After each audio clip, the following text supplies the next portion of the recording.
Good morning everybody. मैं ललित धानव स्वागत करता हूँ आप सभी का मेरी आज की इस क्लास में। हम जो एक क्लास लेने वाले हैं ये सेकंड ग्रेड टीचर्स की भर्ती के लिए क्लास है हमारी। सेकंड ग्रेड टीचर्स में एसएसटी जो सब्जेक्ट है, एसएसटी की जो टीचर्स जो रिक्रूट किए जाते हैं आरपीएससी के द्वारा, एसएसटी में लगभग 7 सब्जेक्ट आते हैं।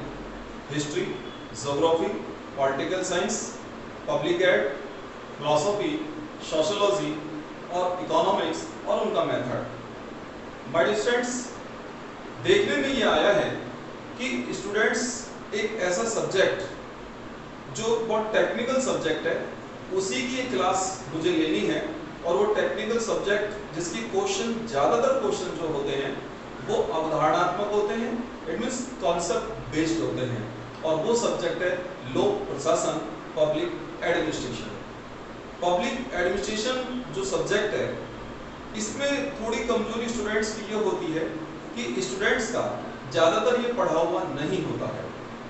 यदि स्टूडेंट्स ने उसको पढ़ा भी है ग्रेजुएशन बेस पे, तो वो सिर्फ नॉर्मल एक ग्रेजुएशन कंप्लीट करने के उद्देश्य से पढ़ा होता है। यानी कि स्टूडेंट जो कंपटीशन तैयार कर रहा होता है तो उसमें जीके जो सब्जेक्ट होता है उस जीके सब्जेक्ट में स्टूडेंट की जो नॉलेज होती है वो हिस्ट्री में होती है, पॉलिटिकल साइंस में, ज्योग्राफी में, इकोनॉमिक्स में, इनमें हो सकती है। लेकिन लोक प्रशासन जो सब्जेक्ट है हमारा, पब्लिक एडमिनिस्ट्रेशन के अंदर स्टूडेंट की नॉलेज ना के बराबर होती है। इसलिए पिछली जितनी भी भर्तियां हैं उनमें जो मेरा अनुभव स्टूडेंट से बात करने का रहा है उसमें पता लगा है कि स्टूडेंट जो 14 से 18 की संख्या में जो क्वेश्चंस आते हैं, 2008 में सेकंड ग्रेड की जो भर्ती आई थी तब से लेकर 18 तक की भर्ती में संस्कृत विभाग के द्वारा भी जो भर्तियां निकाली, सेकंड ग्रेड निकाली जाती हैं, उसमें भी ये देखने मिला है कि स्टूडेंट जो थोड़ी परेशानी जो सबसे ज्यादा महसूस करता है वो पब्लिक एडमिनिस्ट्रेशन सब्जेक्ट के क्वेश्चंस को सॉल्व करने में करता है। क्योंकि पब्लिक एडमिनिस्ट्रेशन जो सब्जेक्ट है इसमें बेसिकली आपको थोड़ा बता देता हूँ, जो क्वेश्चन जो पूछे जाते हैं वो आप ये मानिए कि 3 से 4 की संख्या में जो प्रश्न होते हैं वो परिभाषाओं पर होते हैं, डेफिनेशंस पर होते हैं। या तो एक प्रश्न में 4 परिभाषाएं आ जाएंगी या 2-3 परिभाषाएं अलग अलग प्रश्नों के माध्यम से आ जाती है। निश्चित रूप से 2-3 किताबें भी जो हैं उनके ऑथर्स कौन हैं वो एग्जामिनर हमसे पूछता है।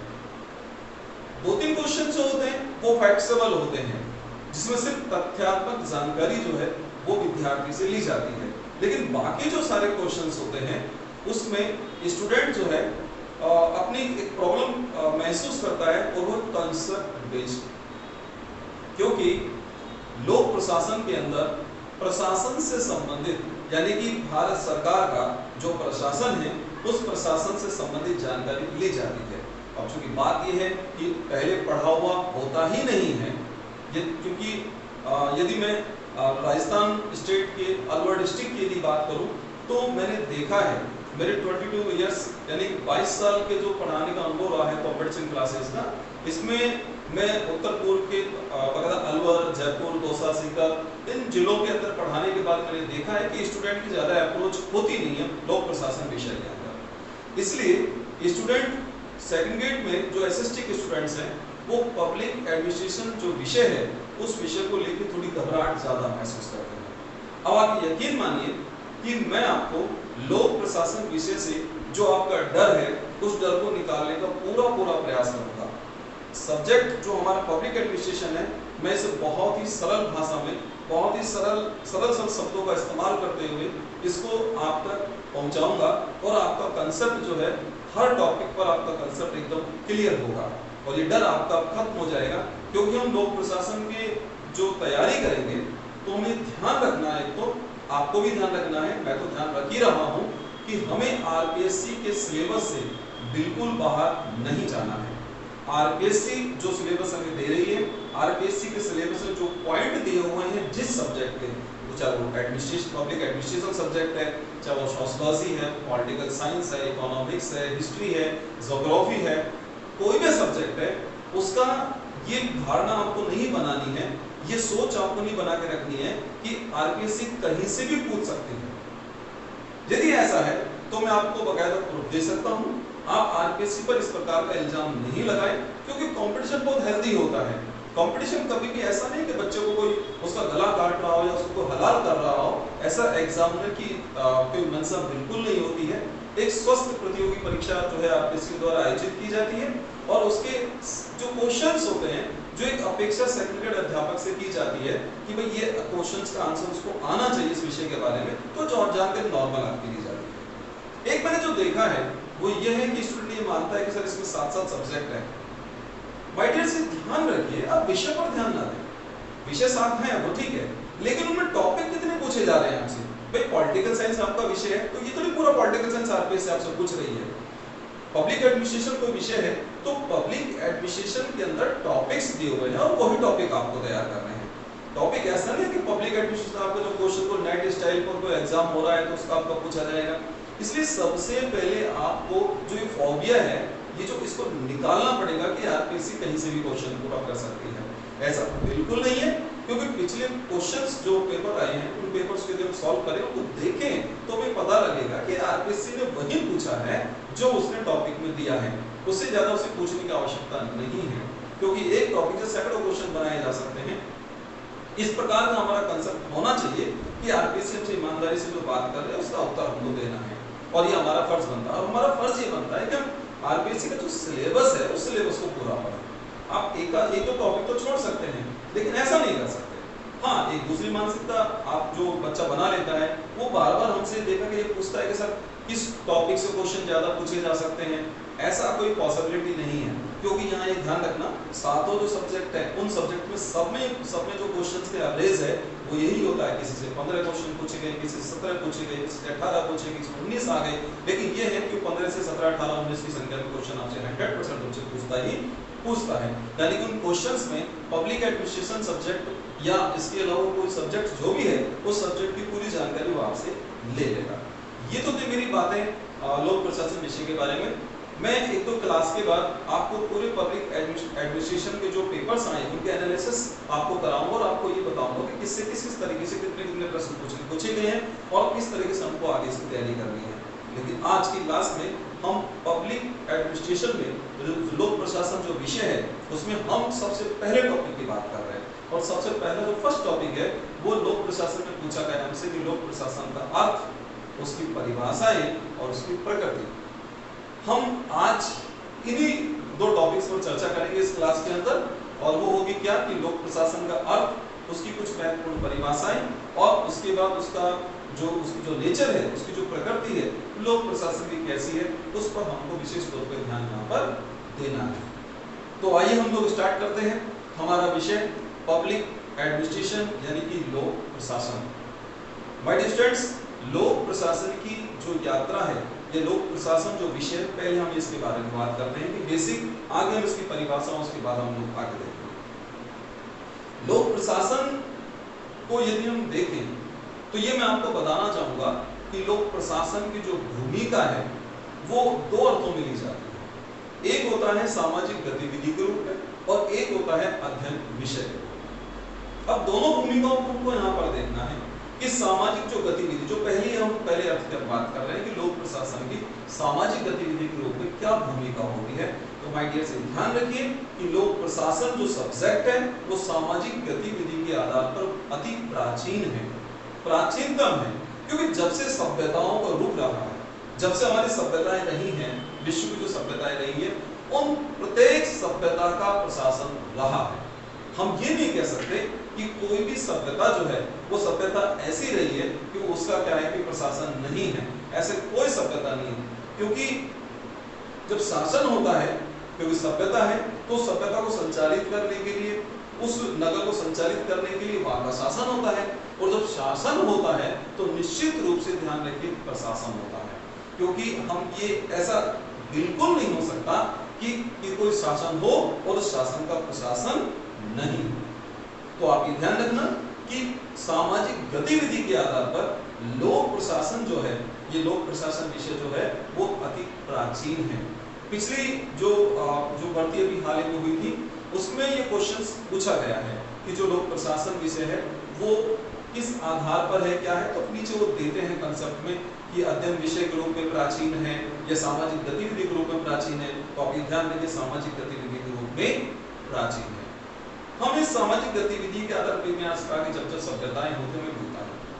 लोक प्रशासन के लिए यदि हम किसी ऐतिहासिक ग्रंथ की बात करते हैं तो आप ध्यान रखिए कौटिल्य का जो अर्थशास्त्र है जो कि मौर्य काल के अंदर लिखा गया था, तो कौटिल्य का अर्थशास्त्र जो है वो एक राजनीतिक ग्रंथ है। उसमें प्रशासन का संबंध है, उसमें प्रशासन का उल्लेख है, यानी कि मौर्यकालीन जो प्रशासन है उस मौर्यकालीन प्रशासन को जो उल्लेख है वो कौटिल्य के द्वारा रचित जो ग्रंथ है कौन सा है, वो है अर्थशास्त्र। आपको विशेष तौर पर ध्यान रखना है ऐसे स्टूडेंट्स, हालांकि मैं नहीं समझता कि जो स्टूडेंट बीएड कर जाता है या बीएड कर जाता है तो उसका वो कंसेप्ट यहाँ पर नहीं, लेकिन फिर भी बच्चे मिल सकते हैं कि जिन्हें जानकारी भी बिल्कुल नहीं है कि जो अर्थशास्त्र है वो ये समझते हैं कि अर्थशास्त्र जो है इकोनॉमिक्स एक विषय है, जबकि अर्थशास्त्र जो विषय है कौटिल्य का, जिसे चाणक्य सुगुप्त के नाम से भी जानते हैं, ये एक राजनीतिक ग्रंथ है। इनके कौटिल्य के विचारों का आगे जो समावेश हमें मिलता है वो एक ग्रंथ जो कि अरस्तु के द्वारा लिखा गया वो था पॉलिटिक्स और द प्रिंस जो मैकियावेली के द्वारा लिखा गया, इनके अंदर भी इसकी जानकारी हमें मिलती है। लोक प्रशासन विषय की यात्रा को थोड़ा और हम आगे बढ़ाते हैं, इसकी सामाजिक गतिविधि के रूप में बढ़ाते हैं, तो लोक प्रशासन शब्द का जो प्रयोग है वो 17वीं शताब्दी यूरोप महाद्वीप के अंदर किया गया था। 18वीं शताब्दी के अंदर अमेरिका में द हैमिल्टन लिस्ट में लोक प्रशासन जो है उसके महत्व को स्पष्ट किया गया था। 1812 ईस्वी में जियाबनेम ने फ्रांसीसी भाषा में एक बुक लिखी थी जो कि मानिए कि आप पहला शोध ग्रंथ लोक प्रशासन विषय पर हो सकता है, उसका नाम है प्रिंसिपल ऑफ एडमिनिस्ट्रेशन, यानी कि प्रशासन के सिद्धांत। ये 1812 में फ्रांसीसी भाषा के अंदर जियाबनेम के द्वारा इसको लिखा गया था। लोक प्रशासन विषय जो विषय के रूप में इसे ये ध्यान रखिए कि अमेरिका के अंदर इसको सबसे पहले इसका प्रारंभ हुआ था, लेकिन आधुनिक लोक प्रशासन का जो प्रारंभ है वो प्रसा में माना जाता है। आपको खासकर दो क्वेश्चन अलग अलग है, तो आधुनिक लोक प्रशासन का जो प्रारंभ है वो माना गया एक प्रसा। तो मेरे प्रश्न जो रहे वो यहाँ तक रहे। अब हम जो दूसरी बात कर ली है इसके दूसरे अर्थ की बात कि लोक प्रशासन की अध्ययन विषय के रूप में क्या भूमिका है। लोक प्रशासन जो है वो अध्ययन विषय के रूप में यदि देखा जाए तो आप ये ध्यान रखिए हमें ये नवीन है, और नवीन किस तरीके से है, क्योंकि देखिए लोक प्रशासन जो है वो पॉलिटिकल साइंस जो राजनीतिक जो विज्ञान है उसमें एक शाखा की अपनी भूमिका वो रखता है। तो एक लोक प्रशासन का जो अस्तित्व उद्भव हुआ, लोक प्रशासन जो है अपने जो अस्तित्व में आया, अपने रूप में आया, वो 1887 में आया। 1887 में वुड्रो विल्सन, जिन्हें लोक प्रशासन का जनक, लोक प्रशासन का पिता या फादर ऑफ पब्लिक एडमिनिस्ट्रेशन के रूप में उनको जाना जाता है, वुड्रो विल्सन को, और हमारे भारत में लोक प्रशासन का जो जनक है वो प्रोफेसर महादेव प्रसाद शर्मा को माना जाता है। तो दोनों अलग अलग हैं। अब ध्यान दें कि भारत में लोक प्रशासन का जनक प्रोफेसर महादेव प्रसाद शर्मा, और विश्व स्तर पे जो बात की जाएगी वो लोक प्रशासन के जो जनक होंगे वो होंगे वुड्रो विल्सन। तो वुड्रो विल्सन ने 1887 के अंदर लोक प्रशासन पर एक लेख लिखा था, ये क्वेश्चन भी एक बार आया है, और उन्होंने लोक प्रशासन जो विषय है उस लोक प्रशासन विषय के अध्ययन के रूप में उसे अलग से अध्ययन करने पर जोर दिया।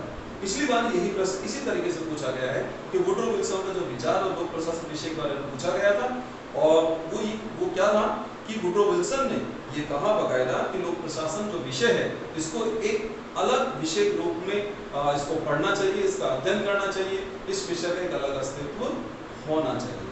जहाँ तक मेरी पूरी उम्मीद है ये टॉपिक आप समझ चुके होंगे कि लोक प्रशासन विषय से क्या स्थिति है।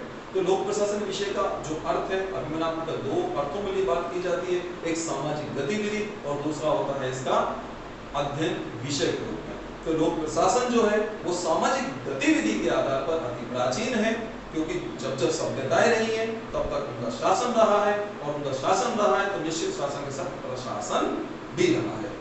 और दूसरा जो अर्थ देखा जाएगा वो अर्थ ये है कि लोक प्रशासन अध्ययन विषय के रूप में क्या है, तो ध्यान दें कि लोक प्रशासन एक अध्ययन विषय के रूप में एक नवीन स्थिति में है, एक नया विषय है, इसे ज्यादा समय नहीं हुआ है, यानी कि 1887 19वीं शताब्दी के अंदर ये अपने अस्तित्व में आया है, जिसका जनक माना गया किसे, मैं दोबारा रिपीट कर रहा हूं, वुड्रो विल्सन। किसे माना गया, वुड्रो विल्सन।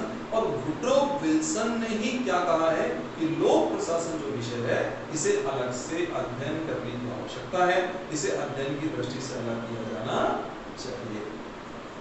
हम नेक्स्ट स्टेप की ओर चलते हैं। लोक प्रशासन में 3 मुख्य तथ्य यहाँ पर देखे जाते हैं। 3 मुख्य तथ्य हैं, जिसमें होता है डायरेक्शन होता है, डायरेक्शन यानी कि निर्देशन, और निर्देशन जो होता है वो हायर अथॉरिटी के द्वारा लोअर अथॉरिटी को दिया जाता है, यानी कि उच्च अधिकारियों के द्वारा वो जो निम्न स्तरीय अधिकारी होते हैं उनको इसका निर्देशन दिया जाता है कि हमें किस प्रकार से कानून जो है, जो कानून सरकार द्वारा बनाए गए हैं उन कानून को फॉलो करना है।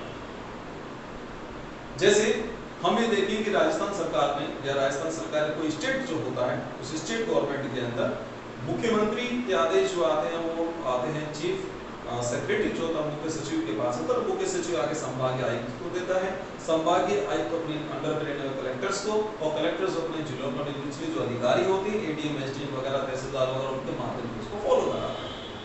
ओके, यहाँ दूसरी बात होती है वो होती है कोऑर्डिनेशन, समन्वय।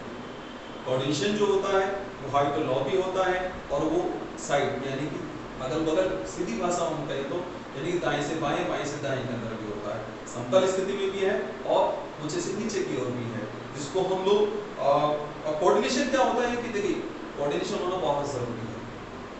यदि प्रशासनिक अधिकारियों में आपस में समन्वय नहीं होगा तो प्रशासनिक गतिविधियां डिस्टर्ब हो जाएगी, तो कोऑर्डिनेशन होना बहुत जरूरी है। जिस प्रशासनिक अधिकारी को जो काम सौंपा गया है, जो उसकी पावर में है, वही काम उसे करना चाहिए। दूसरे काम में वो दखल बिल्कुल नहीं दे सकता, क्योंकि जो दखल देगा तो निश्चित रूप से मानिए कि उसके अंदर क्या होगा कि आपकी मानो एक तरीके से कि 2 सिंगों वाला राक्षस बन जाएगा, क्योंकि एक मुद्दे के 2 ऑर्डर चलेंगे, और जब 2 ऑर्डर चलते हैं तो ऐसा हो जाएगा जैसे एक ही पटरी की 2 गाड़ी आ जाती है, आपस में टकराएंगी और एक मतभेद प्रारंभ हो जाएगा। और ऐसा हमें जनरल तौर पर प्रशासन के दौरान देखने को मिलता है। कभी कभी ऐसा होता है कि 2 अधिकारी होते हैं या 2 मंत्री जो होते हैं वो आपस में किसी मुद्दे को लेकर आपस में बहस पर उतर जाते हैं, तो विवाद बढ़ जाता है। ऐसे एग्जाम्पल्स में आपको कौन कौन से हुए थे, हम लोग सामान्य या विशेषज्ञ जब टॉपिक पढ़ेंगे उसके अंदर मैं आपको बताऊंगा कि डिस्प्यूट कहाँ पर मंत्रियों में और मंत्रियों का प्रशासनिक अधिकारियों से या प्रशासनिक अधिकारियों मंत्रियों से हुआ था। तीसरे पार्ट होता है कंट्रोल यानी कि नियंत्रण, और नियंत्रण भी जो होता है वो हायर अथॉरिटी से लॉ अथॉरिटी को होता है, और नियंत्रण करना बेहद जरूरी है। और क्योंकि नियंत्रण नहीं हो तो कोई भी सरकार तानाशाह हो सकती है। जैसे देखिए राज्य सरकार जो होती है, अब देखिए राज्य सरकार जो बनती है और राज्य सरकार का जो सीएम होता है तो सीएम भी उसी राज्य का होता है, और जो विधायक होते हैं वो भी उसी राज्य के होते हैं, और उन्हीं विधायकों से मंत्री बनते हैं। अब सवाल ये आता है कि अब उस राज्य को, स्टेट को कंट्रोल कैसे करोगे? तो आप ये ध्यान रखना, कंट्रोल सेंट्रल गवर्नमेंट की तरफ से जो किया जाता है वो राष्ट्रपति का एक एजेंट होता है। एजेंट होता है राज्यपाल यानी गवर्नर। आप ये ध्यान रखिए, एजेंट को हिंदी में हम अभिकर्ता कहते हैं। यहाँ विशेष तौर पर ध्यान रखना है, मेरे पढ़ाने के दौरान याद है कि बहुत से ऐसे मीनिंग्स होते हैं जिन्हें हम इंग्लिश में बोलते तो हैं बट हमें पता नहीं होता कि इसका हिंदी अर्थ क्या होता है। जैसे एजेंट को लेकर के ये स्थिति बनती है कि काफी सैकड़ों हजारों इलाकों की संख्या में ऐसे स्टूडेंट्स होंगे जो मानते हैं कि एजेंट जो शब्द है वो दलाल के लिए प्रयोग किया जाता है, जबकि दलाल के लिए ब्रोकर शब्द यूज होता है। एजेंट का अर्थ होता है अभिकर्ता, और अभिकर्ता जो होता है एक अच्छा शब्द है। दूसरी स्थिति क्या होती है, जैसे कि एक एग्जांपल मैं आपको मेरे माइंड में और देता हूं आपको कि जैसे टोल टैक्स। अब टोल टैक्स को हिंदी में क्या कहते हैं? तो टोल टैक्स को हिंदी में पथकर कहते हैं। लाइसेंस, लाइसेंस को हिंदी में क्या कहा जाता है? तो हम बोलते हैं कि गाड़ी मेरे पास लाइसेंस है, मेरे पास लाइसेंस नहीं है, गाड़ी का लाइसेंस हो गया। पुलिस वाले भी हमसे कहते हैं लाइसेंस दिखाइए, हम भी कहते हैं ठीक है सर लीजिए लाइसेंस लीजिए। एक सवाल है कि हिंदी में किसने बोला है उसको?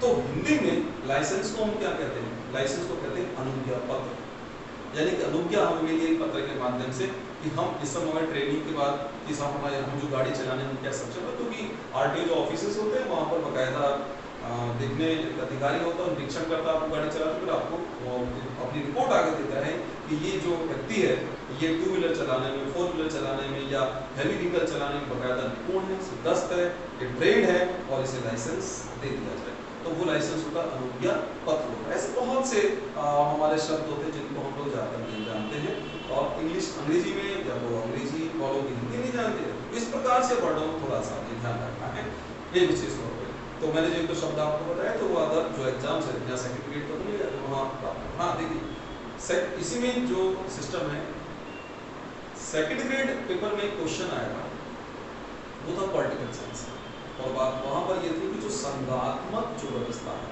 या संघात्मक जो सिस्टम है, इसमें संघात्मक में किस शब्द का प्रयोग किया जाता है, अंग्रेजी। तो 2 ऑप्शन थे, एक था यूनियन, दूसरा था फेडरल। तो संघात्मक में स्टूडेंट जनरल मानता है या संघ यूनियन मान के चलता है, लेकिन ध्यान रखिए संघात्मक व्यवस्था को अंग्रेजी में फेडरल सिस्टम बोला जाता है। मैंने आपको अभी स्टार्टिंग में मेरी इस क्लास में कहा था कि शब्द जो होते हैं, जो क्वेश्चंस होते हैं आरपीएससी के द्वारा, बहुत बेसिक कॉन्सेप्ट बेस्ड होते हैं, यानी कि एक अपेक्षा आरपीएससी आपसे करती है कि प्रश्नों का उत्तर आपको आना चाहिए, लेकिन चूंकि हमारा बेस क्लियर नहीं होता, क्योंकि स्टूडेंट मैं इस बात को कहना चाहूंगा कि स्टूडेंट जो होता है ज्यादातर गाइड के भरोसे पढ़ाई करता है। गाइड्स में ध्यान रखिए 30 से 35% मैटर से ज्यादा चीजें नहीं मिलती। स्टूडेंट का कंसेप्ट जो क्लियर होता है वो बुक्स से होता है, और बुक्स होती है जैसे देखिए साफ लिखा होता है, तो इस सेकेंडरी सीनियर सेकेंडरी लेवल, तो इन्हीं जो लेवल पूछा जा रहा है सिलेबस के अंदर, हमें उन्हीं क्लासों की किताबों को कवर करना चाहिए और उनको हम लोग पढ़ें। ये बात मैं नेक्स्ट इस पर भी वीडियो बना दूंगा आपको कि हमें सेकंड ग्रेड की तैयारी के लिए किस प्रकार के कौन-कौन सी किताबें पढ़नी है, कौन सी क्लास की कौन सी बुक पढ़नी है, क्या उसमें पढ़ना है और क्या उसमें छोड़ना है। ये बुक में इसका वीडियो मैं अलग से बना दूँ, क्योंकि इस समय मैं पब्लिक एड की अर्थ परिभाषा पर बात कर रहा हूँ, तो ताकि विषय में भटकाव नहीं आए, इसलिए हम बात कर सकते हैं। तो 3 मुख्य तथ्य जो मैंने आपको बताए वो है कौन सा, एक तो निर्देशन डायरेक्शन, एक समन्वय कोऑर्डिनेशन, और एक नियंत्रण कंट्रोल। हम तीसरे स्टेप को यहाँ पर चलते हैं, और थर्ड स्टेप में जो बात कर रहा हूँ वो यहाँ देखिए 2 शब्द तक मैं बोल रहा हूँ, और इन दोनों शब्दों को हमें क्लियर करना बेहद जरूरी है। और वो 2 शब्दों में लोग क्या करें, एक है शासन और एक है प्रशासन। शासन और प्रशासन ये क्या दोनों एक है, ये दोनों अलग है। स्टूडेंट को कंसेप्ट इन टॉपिक्स पर क्लियर होना बेहद जरूरी है, तो ध्यान रखिए माय डियर, ये दोनों शब्द अलग है, क्योंकि प्रशासन जो होता है वो शासन का होता है। शासन को यदि हम देखें तो शासन को हम एक पद्धति कह सकते हैं, सरकार की पद्धति। प्रशासन जो होता है वो सरकार की जो मानवीय गतिविधियां होती हैं उनको हम प्रशासन कहते हैं।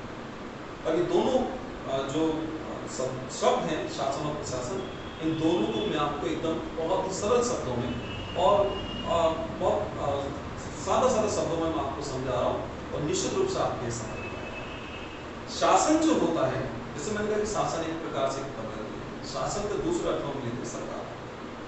शासन में 3 अंग होते हैं, सरकार के 3 अंग होते हैं। एक होता है व्यवस्थापिका, एक होता है कार्यपालिका, एक होता है न्यायपालिका। इन तीनों अंगों में हम अर्थों में यदि बात करें तो जब लोक प्रशासन को एक संकुचित अर्थ में बात की जाती है, तो उस संकुचित अर्थ में सिर्फ कार्यपालिका के कार्यों को ही शामिल किया जाता है। यानी सरकार की, शासन की जो कार्यपालिका है सिर्फ उसी कार्यपालिका के कार्य को शामिल करता है। और जब लोक प्रशासन की विस्तृत अर्थ को बात की जाती है, तो विस्तृत अर्थ में जो बात करते हैं उसमें क्या होता है कि तीनों जो अंग हैं सरकार के, कौन से, व्यवस्थापिका, न्यायपालिका, इन तीनों अंगों के कार्यों को शामिल किया जाता है। और माय स्टूडेंट से ध्यान रखिए, इसी के साथ साथ एक प्रश्न हो रहा है जो थोड़ा सा इससे हट कर, अभी लोक प्रशासन में क्या है, मैं ये माफ कीजिए, इसमें जो शासन है, शासनिक अंगों में कौन शामिल है, तो मैं उसको ये बता रहा हूँ, आपको समझा रहा हूँ, लेकिन इस बीच में एक प्रश्न आता है, चूंकि एक प्रश्न फिक्स है, उसमें कोई घुमाव नहीं होता, और प्रश्न वो है कि लोकतंत्र का चतुर्थ स्तंभ कौन सा होता है, यानी क्या है the fourth pillar of democracy. तो लोकतंत्र का जो चतुर्थ स्तंभ है, फोर्थ पिलर है, वो होता है प्रेस, मीडिया, पत्रकारिता की दुनिया। तो कुछ भी तीनों में से हो सकता है। अब बात आएगी तीन पिलर कौन से हैं, तो तीनों यही जो सरकार के अंग यही तीनों पिलर माने जाते हैं, व्यवस्थापिका, कार्यपालिका और न्यायपालिका। तो लेकिन वहां से जब प्रश्न आता है तो सिंपल यही पूछा जाता है कि लोकतंत्र का चतुर्थ स्तंभ कौन सा है, तो आपको बताना है कि लोकतंत्र का जो चतुर्थ स्तंभ है वो चतुर्थ स्तंभ में कौन सा, मीडिया। वो कौन सा है, आपके पत्रकारिता की दुनिया, या हम कह सकते हैं उसको लेकर के जो अखबार वाला सिस्टम। अच्छा, मीडिया दो प्रकार का होता है, प्रिंटिंग मीडिया, इलेक्ट्रॉनिक मीडिया। आइए हम लोग आगे बात करते हैं। देखिए व्यवस्थापिका को एक बार हम लोग कि व्यवस्थापिका क्या होती है, इसमें कौन सा। यदि हम राज्य की व्यवस्थापिका की बात करें तो उसमें शामिल होते हैं MLA, member of legislative assembly, यानी कि विधानसभा सदस्य। और जब केंद्र की बात करेंगे तो वहां पर होते हैं एमपी, यानी कि मेंबर ऑफ पार्लियामेंट। व्यवस्थापिका का जो काम होता है वो होता है नीतिगत जो निर्माण है वो व्यवस्थापिका करती है, यानी कि कानून निर्माण जो है वो किया जाता है किसके द्वारा, व्यवस्थापिका के द्वारा। कैसे होता है वो हम अगले टॉपिक पर बात करेंगे। कार्यपालिका जो एग्जीक्यूटिव है, एग्जीक्यूटिव में शामिल होते हैं केंद्र की जो एग्जीक्यूटिव है, जो कार्यपालिका है, उसमें राष्ट्रपति, उपराष्ट्रपति, प्रधानमंत्री, मंत्रिपरिषद और महान्यायवादी, ये जो होते हैं ये जो केंद्र की जो कार्यपालिका है उसमें शामिल होते हैं। राज्य की कार्यपालिका का अंदर मुख्यमंत्री हो गया, आपके मंत्रिपरिषद है वो हो गई, ठीक है, और महाधिवक्ता हो गया। ये जो वहाँ होते हैं राज्य की कार्यपालिका। तो राज्य जो कार्यपालिका होती है उस कार्यपालिका का जो काम होता है वो जो नीतियाँ बनाई गई हैं व्यवस्थापिका के द्वारा, उन नीतियों को उन पर विचार विमर्श तमाम कानून को आगे फॉलो कराना होता है, यानी कि वो नीति निर्णय जो कानून बना करके उनको आगे प्रशासन की ओर भेजना होता है। कैसे भेजेंगे वो नेक्स्ट टॉपिक में बात होगी। न्यायपालिका का जो कार्य होता है, न्यायपालिका का काम क्या है, यदि कि जब कोई विवाद हो जाए, राज्य के बीच विवाद हो जाए, राज्य सरकार केंद्र सरकार के बीच विवाद हो जाए, ठीक है, या दो विभागों के बीच विवाद हो जाए, ऐसी स्थिति के अंदर किसी भी प्रकार का जो विवाद होता है उस विवाद पर जो निर्णय दिया जाता है, वो विवाद जो सुलझाया जाएगा उस पर वो पावर है न्यायपालिका के पास। उसका सुलझाने का विवाद को हल करने का काम करेगी न्यायपालिका। जैसे एग्जाम्पल के तौर पर मानते हैं कि केंद्र सरकार के द्वारा या राज्य सरकार के द्वारा कोई ऐसा कानून बनाया गया कि वो कानून जो है जनता जो है उस जनता के जो मौलिक अधिकार है, जो फंडामेंटल राइट्स हैं, उनका हनन कर रहा है, उन मूल अधिकारों का हनन किया जा रहा है, या तो उस कंडीशन में न्यायपालिका के पास एक पावर होती है कि उस राइट्स को शून्य कर देती है या उसको स्टॉप कर देती है। क्योंकि उससे क्या हो रहा है कि किसी के जो मूल अधिकार है, जो फंडामेंटल राइट्स हैं, वो राइट्स जो हैं जो एक व्यक्ति के लिए बहुत जरूरी है, तो उनका हनन हो रहा है। तो ये जो काम होता है वो होता है किसका, न्यायपालिका का होता है। तो ये बात है किसकी, शासन। अब हम बात करते हैं प्रशासन पर। प्रशासन पर यदि बात की जाएगी तो प्रशासन पर देखिए माय डियर फ्रेंड्स कि जो प्रशासन है, तो प्रशासन जो होता है वो शासन का होता है। शासन में जो लोग होते हैं, जो शासन के अंदर जो व्यक्ति होते हैं, वो जनता के द्वारा चुने हुए लोग होते हैं। एमएलए और एमपी का चुनाव राज्य और देश के मतदाता के द्वारा किया जाता है। प्रशासन में जो अधिकारी होते हैं, जो कर्मचारी होते हैं, वो आयोगों के द्वारा या भर्ती बोर्ड के द्वारा जो परीक्षाएं ली जाती हैं, ये कंपटीशन वो फाइट करके उस पद को प्राप्त करते हैं और अपनी अपनी योग्यता, जिसमें जितनी जैसी योग्यता होती है, उस योग्यता के आधार पर वो व्यक्ति उस पद को प्राप्त करता है। कोई व्यक्ति आईएएस बनता है, कोई आरएएस बनता है, तो और कोई टीचर बनता है, तो अलग अलग पदों पर अपने कार्य को कर रहे होते हैं, जिसमें यूपीएससी है, एसएससी है, इस प्रकार के एग्जाम्स लेती है और इन्हीं के माध्यम से प्रशासन मिलता है।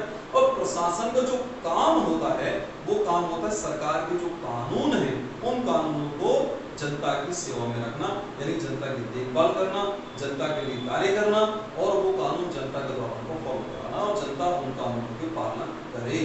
और अधिकारियों के पास ये भी पावर होती है कि जैसे पुलिस प्रशासन है, तो पुलिस अधिकारियों को पावर है कि कोई भी कोई जन समूह या कोई व्यक्ति यदि उन कानूनों का उल्लंघन करता है तो उसे वो पनिश भी कर सकते हैं, दंडित भी कर सकते हैं। तो ये एक स्थिति होती है जो प्रशासन के अंदर होती है। तो कहने का मेरा अर्थ ये हुआ कि यदि शासन है तो माय डियर स्टूडेंट्स ध्यान रखिए प्रशासन भी होगा, और यदि शासन नहीं है तो प्रशासन भी नहीं होगा, क्योंकि बिना प्रशासन के शासन नहीं चल सकता है। तो कहने का अर्थ ये हुआ कि जब तक शासन है तब तक प्रशासन है। तो ये थे हमारे अभी तक हमने बात जो टॉपिक पे कर रहे थे लोक प्रशासन के अंदर, उसकी विकास यात्रा की ओर चल रहे थे। अब मैं आपको लेके चल रहा हूँ कि लोक प्रशासन पब्लिक एडमिनिस्ट्रेशन जो है, उस पब्लिक एडमिनिस्ट्रेशन शब्द की बात हम लोग करेंगे कि इसका अर्थ क्या है। पब्लिक एडमिनिस्ट्रेशन जो कि हम जैसा बोल रहे हैं तो हमें साफ लग रहा है कि कौन सी भाषा का शब्द है, यह है अंग्रेजी भाषा का शब्द है। जो 2008 में भर्ती आई थी, 2008 में सेकंड ग्रेड की जो भर्ती हुई थी, उसमें प्रश्न पूछा गया था कि वो एग्जाम 2010 में हुआ था कि ये पूछा गया था कि जो लोक प्रशासन पब्लिक एडमिनिस्ट्रेशन जो है वो कौन सी भाषा का शब्द है। तो एडमिनिस्ट्रेशन जो है वो अंग्रेजी भाषा का शब्द है, क्योंकि यहाँ इन शब्दों में का प्रश्न पूछा जाता है, क्योंकि पब्लिक एडमिनिस्ट्रेशन है या कोई उसमें फिलॉसफी है, तो ऐसे कुछ शब्द होते हैं। उन शब्दों की उत्पत्ति जो होती है, जैसे अंग्रेजी के जो शब्द हैं, उस अंग्रेजी शब्दों की उत्पत्ति कौन सी भाषा से हुई है, क्या यूनानी भाषा के शब्दों से, ग्रीक भाषा के शब्दों से, क्या लैटिन भाषा के शब्दों से है, तो बात वहाँ पर करता है। तो इस तरह के प्रश्न आपको पूछता है। तो एडमिनिस्ट्रेशन जो है वो एडमिनिस्ट्रेशन अंग्रेजी भाषा का शब्द है। कौन सी भाषा का हुआ? अंग्रेजी भाषा का शब्द है, जिसमें देखिए पब्लिक का अर्थ होता है लोग, यानी कि जनता भी हम इनको कह सकते हैं, और एडमिनिस्ट्रेशन का अर्थ होता है प्रशासन। अर्थ ये हुआ यानी कि जनता का प्रशासन, पब्लिक का प्रशासन या लोक का प्रशासन। यहाँ हम पहले ये देखेंगे कि जो वर्ड है निकला कैसे। देखिए पब्लिक जो वर्ड है वो लैटिन भाषा का एक शब्द है, और वो शब्द होता है पब्लिकस। तो लैटिन भाषा का जो शब्द है पब्लिकस, उससे बना है पब्लिक, और लैटिन भाषा का ये दूसरा शब्द है एडमिनिस्ट्रेट। वो शब्द है, आई रिपीट अगेन, एडमिनिस्ट्रेट। तो एडमिनिस्ट्रेट जो है, उस एडमिनिस्ट्रेट जो शब्द से बना है एडमिनिस्ट्रेशन। तो पब्लिकस का जो मीनिंग है वो लोग, जनता, और एडमिनिस्ट्रेट जो शब्द है इसका अर्थ होता है देखभाल करना, व्यवस्था करना, सेवा करना। इट मीन्स बात क्या हुई कि जनता की, लोगों की देखभाल करना, सेवा करना, उनकी व्यवस्था करना, जो ऐसा काम करता है वही क्या है? लोक प्रशासन। अब यहाँ थोड़ा सा हमें जो देखना है वो ये देखना है कि जो कंसेप्ट हमारा है वो उसको क्लियर करें हम लोग। प्रश्न होता है कि लोक प्रशासन विषय में लोक का अर्थ क्या है। तो माय डियर स्टूडेंट्स ध्यान रखिए, लोक प्रशासन विषय में जो लोक का अर्थ है वो है सरकार से, यहाँ जनता से नहीं है। ये क्वेश्चन भी पूछा जा चुका है। देखिए मैंने आपसे कहा था कि आरपीसी सादा सिंपल प्रश्न पूछते हैं, और लेकिन थोड़ा ध्यान रखना है। लेकिन सामान्य विद्यार्थी जो सीधा समझेगा यार पब्लिक है और पब्लिक का जो अर्थ है वो लोक और लोक है, तो यानी थोड़ा सा दिमाग ये भी लगाएं कि एग्जामिनर इतने इजी प्रश्न भी नहीं पूछ रहा है, थोड़ा सा शक पैदा किया जाए। थोड़ा सा शक, जब कोई प्रश्न देखिए ध्यान से बिल्कुल इजी प्रश्न आ रहा हो ना, तो उसमें थोड़ा सा भी ध्यान देना चाहिए, क्योंकि स्टूडेंट के साइकोलॉजी से, स्टूडेंट के मनोविज्ञान से भी एग्जामिनर कभी कभी खेलता है। जैसे बिस्मार्क के हाथों में 5 गेंद रहा है ना, और ऐसे क्या है वो खेलता है, वो गेंद अपने हाथ में रखते हैं कि भाई जो कंफ्यूज माइंड है उसे निकालना चाहिए, क्योंकि इससे पता लगता है कि देखिए हमारा फर्जी बनता है। मैं आपको बताना चाह रहा हूँ कि जब आप एग्जाम दें तो एग्जाम में आपको विशेष तौर पर ये ध्यान रखना है कि प्रश्न को पूरा पढ़िए, प्रश्न में क्या पूछा जा रहा है उसको ऑप्शंस को भी पूरा पढ़िए। मैं यहाँ पर थोड़ा सा लोक प्रशासन विषय से हट के एक प्रश्न मैं आपको बता रहा हूँ। मैंने आपसे कहा है कि 22 साल के दौर पढ़ाने के दौरान कॉम्पिटिटिव क्लासेज को 22 साल तक लगातार मैंने पढ़ाया, तो पढ़ा रहा हूँ उनको अभी। तो ध्यान रखिए ऐसे अनुभव हमें आते हैं और ये देखने में मिलता है कि विद्यार्थी कहाँ गलती करता है। एक प्रश्न जो है वो 3rd ग्रेड के एग्जाम में आया और वो राजस्थान की ज्योग्राफी से संबंधित है, लोक प्रशासन से नहीं, बट मैं आपको एग्जाम्पल इस समय वो एक समसामयिक है और प्रासंगिक भी है, ताकि मैं आपको बता सकूं ऐसे क्वेश्चन हो तो हम लोग सतर्क हो जाए। क्योंकि ऑब्जेक्टिव टाइप क्वेश्चंस में आप ये ध्यान रखिए कि आपको सबसे ज्यादा जो आपका अभ्यास है, जो आप एक्सरसाइज करेंगे, जो आप प्रैक्टिस करेंगे, वो आपकी काम होगी। क्योंकि टॉपिक आप पढ़ चुके हैं, टॉपिक आप पढ़े, टॉपिक से प्रश्न कैसे कैसे बनेंगे ये हमारा प्रैक्टिस में होता है। तो वो हम भी प्रैक्टिस आपकी कराएंगे, उसमें आपको टेंशन लेने की आवश्यकता नहीं है। तो अब आप ये ध्यान रखिए, प्रश्न राइटर ज्योग्राफी का आया तो ये था कि भारत से गुजरने वाली एकमात्र रेखा है, भारत से गुजरने वाली एकमात्र रेखा है। ऑप्शन जो नीचे आई ऑप्शन ए कर्क रेखा, option B 23.5 degree, option C A व बी, ऑप्शन डी मकर रेखा। अब स्टूडेंट का रटाफिकेशन होता है, वो ये जानता है कि राजस्थान के दक्षिण भाग से और पूरे भारत से एकमात्र रेखा गुजरती है कर्क रेखा, और जैसे उसने कर्क रेखा को देखा तुरंत टिक किया और बोला ब्लैक, और गोला ब्लैक होते ध्यान रखिए कि जो उसकी क्वेश्चन की जो तकदीर है वो भी ब्लैक हो जाती है, क्योंकि उसने पढ़ा नहीं या उसने एक्स्ट्रा देख। क्या होता है कि एक बात यहाँ कमजोरी और मैंने देखा है कि स्टूडेंट बहुत ज्यादा माइंड लगाता है, एक्स्ट्रा माइंड। तो माइंड स्टूडेंट से ध्यान रखिए, एग्जामिनर आपकी विद्वता को जानना नहीं चाह रहा। क्यों? यदि आपने विद्वता उसमें लगाई तो एग्जामिनर क्रोधित भी हो सकता है, यार ये मतलब ले जाकर विद्वान बन रहा है। और वो देखिए, अब चूंकि ये डिटेल तो है नहीं, वो ऐसे ही प्रश्नों से पहचानते हैं कि ऐसे कौन से स्टूडेंट्स हैं जो बहुत ज्यादा विद्वान बनते हैं वहां पर। तो स्टूडेंट क्या करता है कि वो तुरंत फ्लो में चले गए एकदम, और वो ये दिमाग लगाएगा कि या तो वो ये बेवकूफी करेगा, ये ठीक है कर्क रेखा का, या फिर वो क्या गलती करता है, वो गलती ये करता है कि वो ये दिमाग लगाता है कि 23.5 डिग्री है, लेकिन इसने 23.5 डिग्री तो लिख नहीं रखा है कि उत्तरी अक्षांश या दक्षिणी अक्षांश। क्योंकि मेरे पढ़ाने के दौरान जब मैंने आपसे कहा कि बोला कि मैं यही बात मेरे सिक्कर में पढ़ाने के दौरान स्टूडेंट्स पूछ लिया करते थे, जयपुर में पूछा गया, 200 में बहुत पूछते थे, अलवर में तो काफी पूछते हैं कि सर ऐसा ऐसा क्यों नहीं, जबकि ऐसा नहीं है। क्योंकि अब तीसरा ऑप्शन को देखिए, वो बोल रहा है ए व बी, तो दोनों जो ऑप्शंस हैं वो ए व बी में शामिल हो रहे हैं। चलिए आप ये कहना चाहे 23.5 को आप छोड़ दीजिए, लेकिन नीचे जो थर्ड ऑप्शन है उसमें ए तो पकड़ रखा है उसने, इसलिए आपको वो ऑप्शन करना होगा।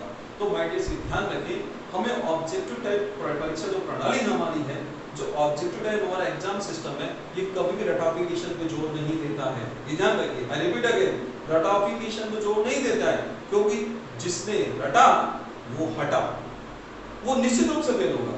और फेल ज्यादा बहुत भयंकर नंबर से नहीं होगा, या तो नेगेटिव मार्किंग इतनी कर जाएगा 30-40 प्रश्नों की, या फिर वो फेल होगा तो 2-4-5 क्वेश्चन से फेल होगा, या उसमें तो उसे बहुत ज्यादा पछतावा होगा कि मैं क्या कर रहा हूँ, क्या नहीं कर रहा, ऐसी गलतियों कर जाता है।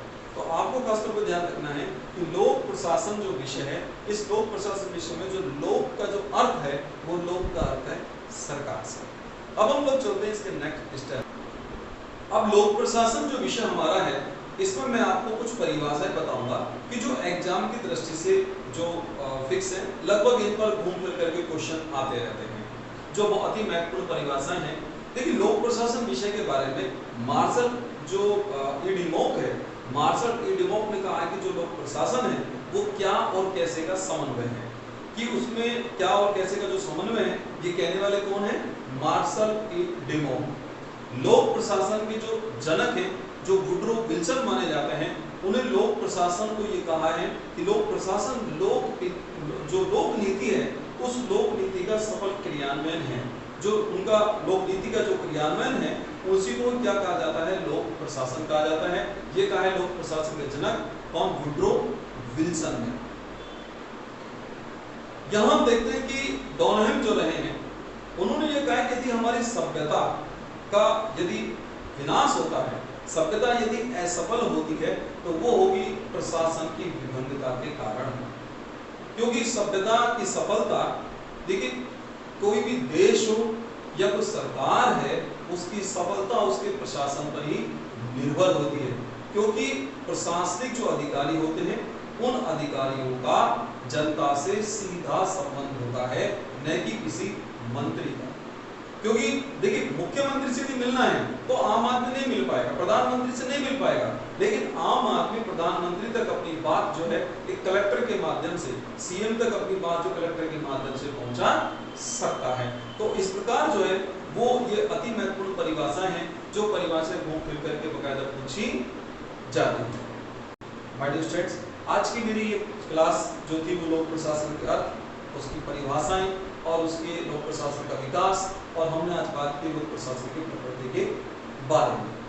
अगली वीडियो में हम लोग वीडियो क्लास में हमारी जो बात होगी वो लोक प्रशासन के अगले टॉपिक पर हम बात करेंगे। आप इस क्लास को अपने विद्यार्थियों को ज्यादा से ज्यादा शेयर करें, ताकि ऐसे विद्यार्थी जो हैं वो जो कोचिंग क्लास ले नहीं पाते हैं, कोचिंग की जो मोटी फीस नहीं दे पाते हैं, या किसी भी कारण से उन्हें जो एक सही गाइडेंस नहीं मिल पा रहा है, तो उन्हें मैं ज्यादा से ज्यादा और सही मार्गदर्शन देने का प्रयास करूंगा। उन्हें बताऊंगा कि बकायदा किस विषय को कैसे पढ़ना है और किस चैप्टर से किस प्रकार के प्रश्न पूछे जाते हैं।